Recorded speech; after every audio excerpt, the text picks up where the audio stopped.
এই ছোট মেয়েটির জিহ্বা গাছের সাথে আটকে গিয়েছিল। মেয়েটি কোনোভাবেই তার জিহ্বা ছাড়াতে পারছিল না। তখন এই মহিলাটি সেটি দেখতে পায়। দেখতে পেয়ে মহিলাটি দ্রুত মেয়েটির কাছে ছুটে চলে আসে। মহিলাটি এসে দেখতে পায় মেয়েটির জিহ্বা গাছের সাথে আটকে আছে, কিন্তু ছাড়াতে পারছে না। মহিলাটির হাতে থাকা জুসটি মেয়েটির হাতে দিয়ে বলে, এটি ধরে রাখো, আমি কাউকে ডেকে নিয়ে আসতেছি। ছোট মেয়েটি তখন খাবারটি হাতে নিয়ে নেয়। এরপর মেয়েটি তার মুখ থেকে জিহ্বাটি ছেড়ে দেয়। এটি আসলে একটি নকল জিহ্বা ছিল মহিলাটিকে ধোঁকা দেওয়ার জন্য।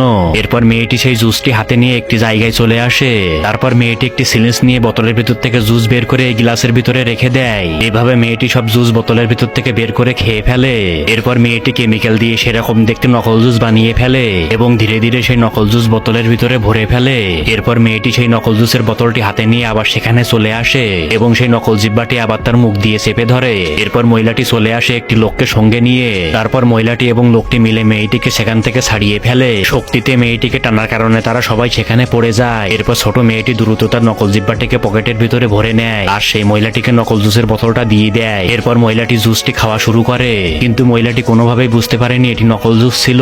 বন্ধুরা, ভিডিওটি ভালো লাগলে ভিডিওতে লাইক করে চ্যানেলটি সাবস্ক্রাইব করে কমেন্ট করে জানিয়ে যাও এমন ভাবে তুমি কার কাছ থেকে চালাকি করে খাবার খেয়েছিলে।